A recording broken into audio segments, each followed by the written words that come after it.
Hey, what's up guys? This is Krishna here coming at you with another exciting tutorial. I created Monster VFX video a couple of weeks ago, and I followed a particular workflow to get there. So I wanted to share with you what I did. That's my son. Anyway, so I wanted to share with you the workflow I followed. So here's the tutorial for you. If you did not watch that video before, here it is. Okay, son, wait a second, all right?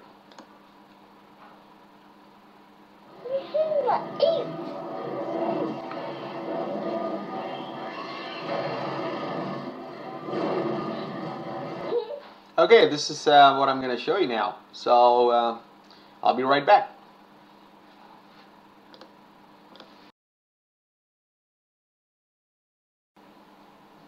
Alright, there are a few things you would need to get this video. First thing is Mixamo, which is part of Adobe Creative Cloud. It comes with it, so it's free. And then you will need Adobe After Effects, Element 3D, and then Blender. Blender is for free, so it is available if you already didn't know about it. It's a beautiful 3D program which is free of cost, and it's absolutely amazing. What else did I use? I think that's it. When we go through the workflow, you will probably see, oh, actually I also used DaVinci Resolve for color correction and FCPX at the end for the final output. Okay, so here is Mixamo.com, and you just got to use your Adobe Creative Cloud login. I've already typed in my password and all. Right, okay, so if you go into products, 3D characters, find your character, characters. So there are a bunch of characters here that you can use. I went for the monster, which I'm trying to figure out where it is. Where is it? There you go. That's the mutant. That's the monster I used, and once you select your character, you can find animations by clicking this Find Animations button. There were a whole bunch of stuff. I think I chose the one where, in fact, you know what I chose? Let me just go into my assets, my animations, and where is it? A whole bunch of stuff here. There you go. I think it is Mutant Idol. Let's just check that out here. So, oh, what's going on there? Okay. Yeah, that is the one I chose. Right, so once you know what you want, I mean, there are a number of animations out there that, you know, in Mixamo that you can use, but remember, this is for game development, so the models are not going to be high-res models, but it certainly works for me. Anyway, so what you want to do is add it to the pack. What you got to do is, once you have selected your character, once you've selected your animation, it will be under My Assets, under My Animations. You go and check the box, whichever animation you want to download, check that box and click on Queue Download, and you will get this box here. Make sure it's an FBX format with skin, whatever frame rates you would like. I think it's 24 in my case, and no keyframe reduction. And then Queue Download, and then it'll appear on your downloads. Once it's processed, just download it, and you will have it as an FBX file. Okay, I will see you back again shortly.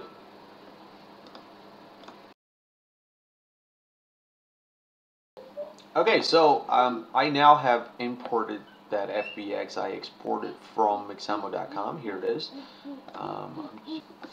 Right, okay. So here it is. So I'm just going to go and actually delete this box. I know it looks pretty small compared to that box, but don't worry about the size and all, because it really doesn't matter at this point, because you can resize this in Element 3D So I'm just gonna see. I'm just pressing Shift Z to see if all of the textures has come through. Here's the beauty about it. If you go into Node Editor and actually click on this, you'll see that the Node Editor has already been established when I imported the FBX, and this is really good because you don't have to really do much work on this thing. But what I will say though is that you want to make sure that you export both the diffuse and the normal maps out of Blender, because these are embedded files now within the FBX. So what you got to do is, I think I cannot really see there. I think it's this file where you got to say, right, okay, write files to original location, and you want to do the same for this image texture also. So you will get both diffuse map and your normal maps. What you have to do is you have to select the model.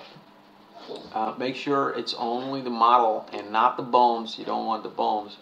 Go to export and wait for an object and selection only, and make sure it's animation, because you want to export the sequence, OBJ sequence. And once you've done that, click export OBJ, which I have already done. So give it a name and export OBJ, and it will take some time. So wait for it, and I'll come back to show you what next. Thank you.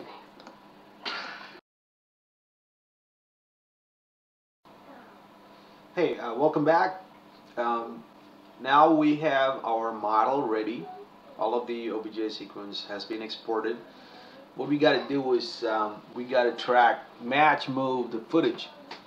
This is probably the first thing you'll do, but obviously I'm showing it now.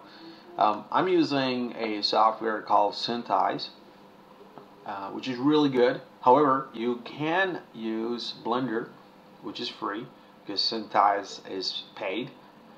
I already have this tracked and all set up, and here it is.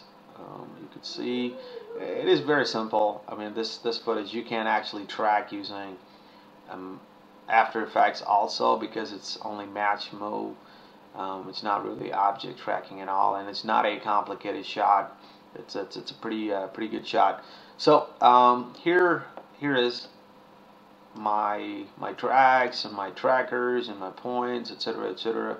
So what I have done is I have exported a JSX file out of Synthesize to import it back into After Effects.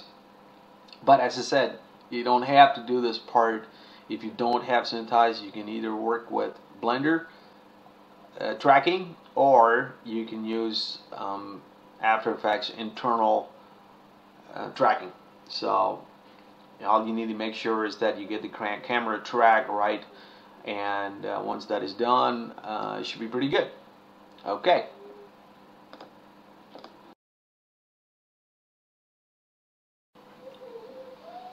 Okay, now we are in After Effects. I have imported all of my trackers. There are a whole bunch of them, but anyway. So there's all of my trackers. You can see it moves along with the footage. Anyway, so here is my Element 3D layer. I'm just going to activate it. Okay, there it is. Okay, so now if I go into Element 3D Setup, so here it is. And you can see that I have already imported my 250 frames OBJ sequence. The way you can do that is going to File, Import 3D Sequence, and it will bring in all of the frames that you have exported. Now here is the frame offset. You can check by moving this, and it will show you your sequence. Okay. So I'm just going to put it back to 0. That is just to double check and make sure that it is as it is. What you want to do after that is you want to normalize. You want to check this normalized size, because you'll probably not see anything when you import it first time.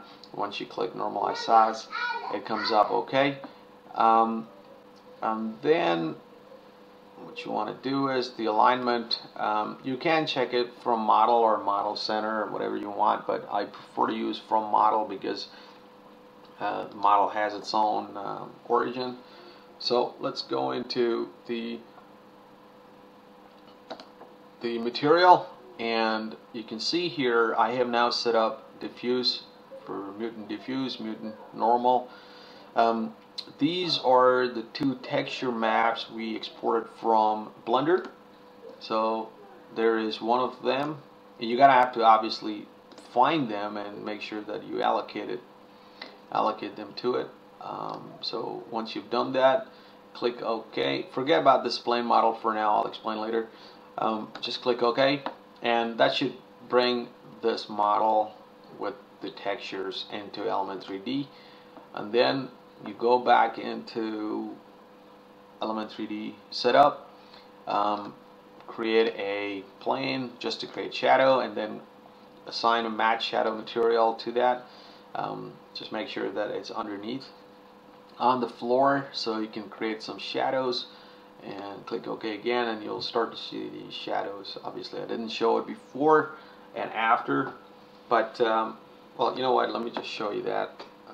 Just disable this and click OK, and there it is without it, and there it is with it. By the way, this tutorial, I'm assuming here that you know how to use Element 3D, because even after enabling this matte shadow model, you may not actually see it until you activate ambient occlusion here. Because if you don't activate it, by the way, it's the default is not activated, so you want to activate the ambient occlusion here. You can use ray traced or SSAO, whatever you want. Let's go ray traced is more GPU intensive or CPU intensive, whatever you have. So here is, I have imported this. Now this will run the sequence. So that's basically how you import the OBJ sequence into Element 3D, which is really good for me. There is one more thing I forgot to mention to you, is that if I go back into materials of this mutant, you see here that there is an environment map. Let me show you what that is. So there's your background. What I have done is I have actually went into time, right click, time, freeze frame. I freeze framed it, and then here is my layer that is freeze framed.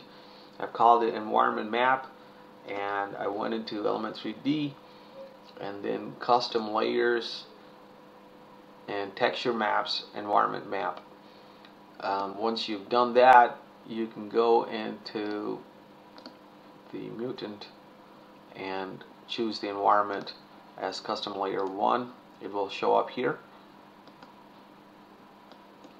It will show up here like that, and then click OK. In the lighting here, you want to choose subsurface scattering. If you don't choose it here, it will have no impact. Okay, so you want to choose subsurface scattering there. Right, so I can show the physical environment in the background, which it isn't showing up right now for some reason, but trust me, it does work actually, because if I move this, you see that there is a change. Frankly, I don't know why it's not showing up right now, but it's probably, it cannot handle me recording the screen as well as doing everything at the same time. But anyway, that's, you get the point. So you got to make sure that your lighting is subsurface scattering here if you want subsurface scattering of your model, and then you can choose to show your background here in the physical environment, and you got to rotate the physical environment to get the desired reflection or lighting for your model. I have also enabled the glow. That's why you can see a little bit of glow here. And I've also enabled fog, ambient occlusion, and subsurface scattering. I have tweaked these numbers here a little bit, not that much, but you know, it works. Okay, so that's how you import it. And the next thing is one thing I did make sure to do was that I exported just the E3D model and brought it back in as a PNG sequence, because if not, it's very, very CPU intensive or GPU intensive. Everything is easy for After Effects to handle, because if you're starting to add, say for example, I don't know, dust or fire or smoke, it will be really complex, and it will take a lot of time to work with the E3D sequence itself. So once you created your E3D and your lighting set up and everything, and you exported this out as your PNG file, you want to disable all of these layers so you only have monster PNG, because that effectively reflects what you have exported. Okay, so I'm going to enable the background so you can see the exact thing. Now I did not add any smoke or dust or anything like that here, but so it was a straight export for me. So I exported this out, and I will see you in the next one. Thank you.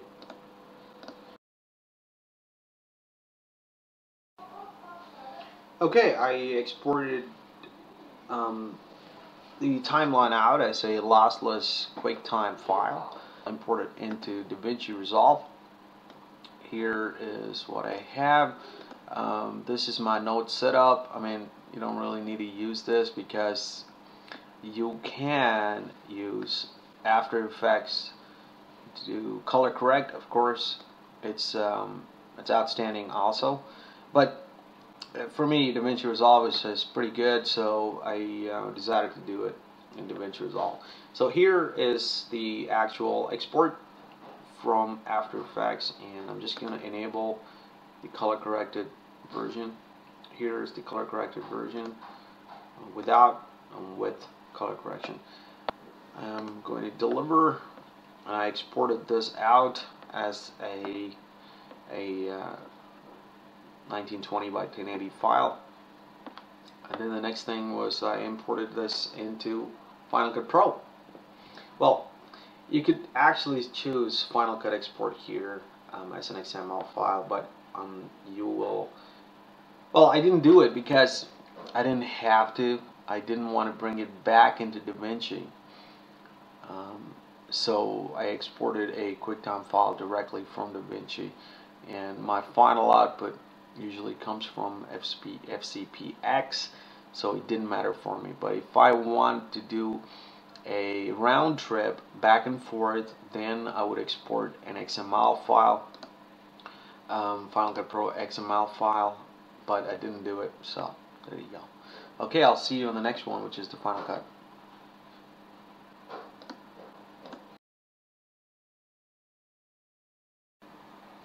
Okay, so here is FCPX. I imported DaVinci export into FCPX now, and I have added a few effects to this footage, and let me just go through them with you.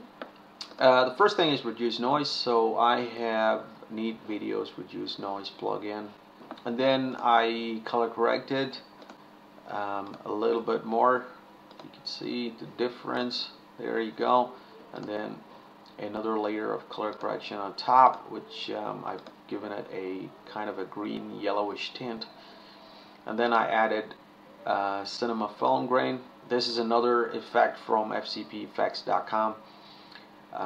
So there it is, and then I added some vignetting to create that cinematic look, and then finally a letterbox, which gives what is that? Let me see here. Just give me a second. 235:1 aspect ratio, which is very popular. If you have an anamorphic footage, you don't really have to cut the top and the bottom of your footage because you can squeeze it. But because this is not an anamorphic footage, I I had to cut some of the items. You can see the difference there and there, but you know, it works well. After all this, I added some sound effects and exported it out. That's the final output. So I hope you enjoyed, and please leave any comments, and if you have a better workflow, please let me know. I can learn also. And thank you for watching. Oh, please like the video if you did learn anything from it.